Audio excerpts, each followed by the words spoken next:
से शुरुआत कर लेते हैं पतंजलि से जुड़ी हुई, जहां पर दिव्य फार्मेसी कंपनी को एक बड़ा झटका लगा है। इंडिया न्यूज की खबर का बड़ा असर हुआ है। 14 प्रोडक्ट के मैन्युफैक्चरिंग लाइसेंस पर बैन लगा दिया गया है। दिव्य फार्मेसी की दवाओं को लेकर भ्रामक दावे किए गए। 15 अप्रैल से मैन्युफैक्चरिंग लाइसेंस पर बैन लगा दिया है उत्तराखंड सरकार की तरफ से। ये 15 दवाएं कौन कौन सी हैं आपको बताएंगे जानकारी, लेकिन बड़ा असर दिव्य फार्मेसी के मैन्युफैक्चरिंग लाइसेंस पर, 15 दवाओं के मैन्युफैक्चरिंग लाइसेंस पर बैन लगा दिया गया है। श्वासारी गोल्ड, श्वासारी वटी, श्वासारी प्रवाही, एक एक दवाएं आपके सामने, मधु ग्रेड, पतंजलि दृष्टि आई ड्रॉप, इन सभी पर प्रतिबंध लगा दिया गया है। इनके मैन्युफैक्चरिंग लाइसेंस को बैन कर दिया गया है, यानी अब इनका निर्माण नहीं किया जा सकता।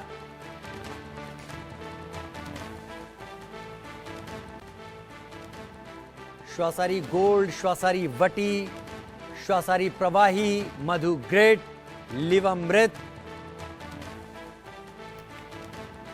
आशीष सिन्हा हमारे लीगल एडिटर हमारे साथ ज्यादा जानकारी के साथ जुड़ गए हैं।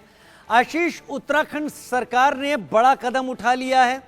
जाहिर सी बात है सुप्रीम कोर्ट में चल रही कार्रवाई, जब सुप्रीम कोर्ट ने खिंचाई की थी उत्तराखंड सरकार के अफसरों की कि आपने क्या कदम उठाए, ये उसका असर हो सकता है। लेकिन इस मसले से जुड़ी हुई जो कार्रवाई आज होनी है और ये जो कदम उठाया गया है, इस पर विस्तार से जानकारी दें। देखिए राजीव जी, अगर मैं पूरे इस कार्रवाई को देखूं तो ये महज एक फेस सेविंग की तरह नजर आ रहा है। फेस सेविंग में इसलिए कह रहा हूं क्योंकि ये कार्रवाई तब की गई है, अप्रैल में की गई है, 16 अप्रैल को, जब सुप्रीम कोर्ट ने उत्तराखंड सरकार की जो आयुष विभाग की लाइसेंसिंग डिपार्टमेंट है उसको फटकार लगाई। उनकी तरफ से एक हलफनामा दाखिल किया गया और ये कहा गया कि हमने भ्रामक विज्ञापन को लेकर पतंजलि के 14 ऐसे प्रोडक्ट हैं जिनके लाइसेंस को फिलहाल निलंबित किया है, यानी उनका उत्पादन नहीं हो सकता। लेकिन एक ग्रे एरिया है राजू जी, जी हाँ, जिसे हमें समझना पड़ेगा। उन प्रोडक्ट्स का क्या जो प्रोडक्ट्स मार्केट में, बहुत अच्छी बात आपने कही, आपको रोकना चाहूंगा। यही सवाल मेरे दिमाग में था कि वो जो आ चुके हैं मार्केट में उनकी सेल तो चलती रहेगी। आशीष कंटिन्यू कीजिए, क्योंकि यही सवाल मुझे भी इस खबर के आने के बाद से मेरे दिमाग में उठ रहा था। क्योंकि मैंने पूरा एफिडेविट पढ़ा, उसमें इस बात का जिक्र कहीं नहीं है। आपने कार्रवाई तो कर दी कि ठीक है, चलिए आपकी जो डायबिटीज की दवा है, जो आंख वाली ड्रॉप है वो, इसके अलावा जो आपकी बीपी की जो है उसको हमने उसकी लाइसेंस को निलंबित कर दिया है। लेकिन मार्केट में जो दवाएं हैं उनका लेकर क्या? दूसरी सबसे अहम बात कि आखिर अथॉरिटी ने जो कार्रवाई है वो इतनी देर में क्यों की, क्यों सुप्रीम कोर्ट को दखल देना पड़ा? उससे पहले जो भ्रामक विज्ञापन को लेकर जो लगातार शिकायतें थी उस पर क्या कार्रवाई की है? देखिए, ये पूरा मसला केवल ऐसा नहीं है कि आपने 9 महीने में, चूंकि मिथिलेश कुमार जो ज्वाइंट डायरेक्टर हैं लाइसेंसिंग डिपार्टमेंट के, उनका टेन्योर अभी 9 महीने का है, तो 9 महीने की बात यहाँ सुप्रीम कोर्ट नहीं कह रहा था। सुप्रीम कोर्ट ये कह रहा था कि 2018 से लेकर 2024 तक क्या क्या कार्रवाई हुई है उसकी डिटेल बतानी है।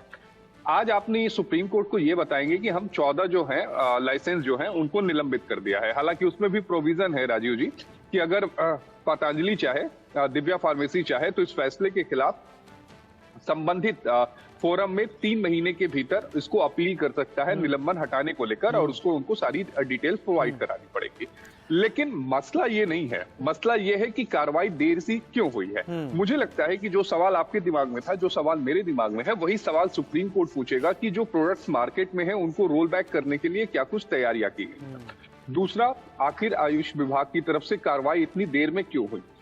तीसरी, आपने केवल नोटिस जारी किया था लेकिन आपने कोई कार्रवाई नहीं की। कार्रवाई क्यों नहीं की और कार्रवाई करने में इतना वक्त क्यों लगा? ये तो हम आयुष विभाग का जो लाइसेंसिंग डिपार्टमेंट है, हम उस पर उसकी बात कर रहे थे। अब हम बाबा रामदेव पर आते हैं। बाबा रामदेव और बालकृष्ण पर कोर्ट की आशीष, मैं बड़ी खबर के बाद आपसे आऊंगा, लेकिन उससे पहले मैं एक सवाल आपके सामने और रख देना चाहता हूं जब हम अगली बड़ी खबर पर जाएं। मेरा सवाल यह है कि ये जो 15-16 दवाइयां हैं जिनके लाइसेंस को एक तरीके से बैन किया गया है, उनके मैन्युफैक्चरिंग से जुड़े हुए, ये दवाएं जो मार्केट में हैं वो दवाएं रोल बैक कब होंगी आपने बताया, लेकिन अगर ये दवाएं वापस आती हैं तो ये भी सवाल उठता है कि ये दवाएं भ्रामक विज्ञापन से इतर ये दवाएं भी खराब क्वालिटी की थी, फिर तो एक बड़ा मामला यहां पर होता है। मान लीजिए मेरा ये कहना है कि दवाएं तो अपना काम कर रही थी, लेकिन उनके बढ़ा चढ़ा के विज्ञापन दिए गए जिस पर कोर्ट नाराज हुआ, लिहाजा इनका मैन्युफैक्चरिंग लाइसेंस बैन किया गया। लेकिन अगर दवाओं में भी गड़बड़ी है तभी उनको वापस लिया जा रहा है, उस स्थिति में क्या सुप्रीम कोर्ट और जिम्मेदार नहीं ठहराएगा?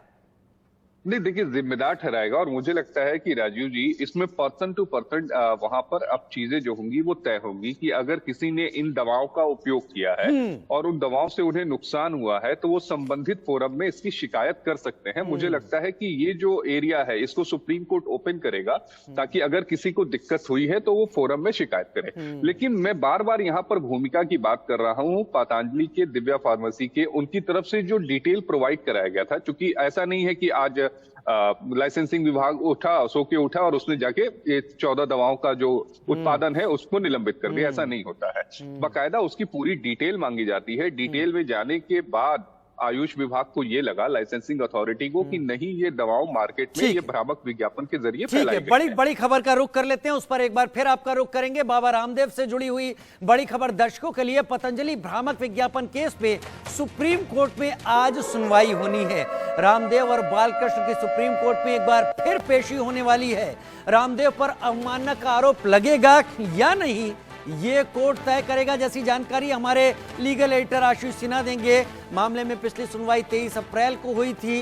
24 अप्रैल को बाबा रामदेव ने एक और माफीनामा छपवाया है। आशीष सिन्हा मेरे साथ इस वक्त जुड़े हुए हैं। कॉन्टेम्प्ट चलेगा मामला या नहीं चलेगा, ये बाबा रामदेव के ऊपर एक बड़ी तलवार की धार लटकी हुई है। अगर कोर्ट तय कर लेता है ये चलेगा तो बहुत बड़ी मुश्किल में बाबा रामदेव और बालकृष्ण आ जाते हैं।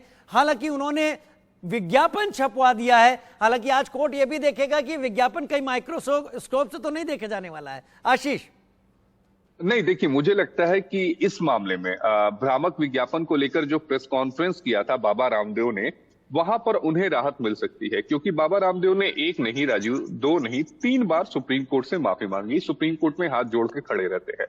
बालकृष्ण ने भी सुप्रीम कोर्ट से 3 बार माफी मांगी। 2 बार अलग अलग टाइम पर उन्होंने पेपरों में विज्ञापन छपवाए। पहली बार उन्होंने देश के 67 ऐसे अखबार थे जिसमें उन्होंने विज्ञापन छपवाए, हालांकि वो टाइनी साइज का था, यानी छोटा साइज का था, जिस पर कोर्ट ने नाराजगी जाहिर की। ठीक अगले ही दिन बड़े साइज का उन्होंने विज्ञापन छपवाया। विज्ञापन क्या, उसे मैं माफीनामा कहूंगा, माफीनामा छपवाया, जिसमें तीनों के नाम थे। पतंजलि कंपनी का नाम था, रामदेव का नाम था और बालकृष्ण का नाम था। लेकिन उससे पहले का जो विज्ञापन छपा था उसमें केवल पतंजलि आयुर्वेद का नाम था। तो मुझे लगता है कि यहाँ पर एक सॉफ्ट कॉर्नर जो होगा वो सुप्रीम कोर्ट का इस कंटेम्प्ट वाली प्रोसीडिंग पर होगा। अब इसके दूसरे पहलू पर आते हैं। अब वो है क्रिमिनल, यानी आपराधिक। इस पूरे मामले में क्या कुछ हो सकता है, क्या कोई ऐसी कार्रवाई हो सकती है भ्रामक विज्ञापन को लेकर, ये तय सुप्रीम कोर्ट को करना है। और दिलचस्प बात ये होगी कि आज पतंजलि आयुर्वेद को भी ये बताना पड़ेगा, लाइसेंसिंग अथॉरिटी को भी बताना पड़ेगा कि अगर 14 दवाओं के लाइसेंस को सस्पेंड किया गया है तो उन्हें रोल बैक करने के लिए क्या योजनाएं हैं। क्या आप उसी तरह का विज्ञापन एक बार फिर पेपर में छापेंगे कि नहीं, इन दवाओं का इस्तेमाल ना करें। तो मतलब ये सारा जो ग्रे एरिया है, मुझे लगता है ये गलियारों में पतंजलि की दवाओं का लिटमस टेस्ट होने वाला, और पतंजलि का भी लिटमस टेस्ट कि कोर्ट उन्हें कितना खरा पाता है उनकी अब तक की प्रतिक्रियाओं को लेकर।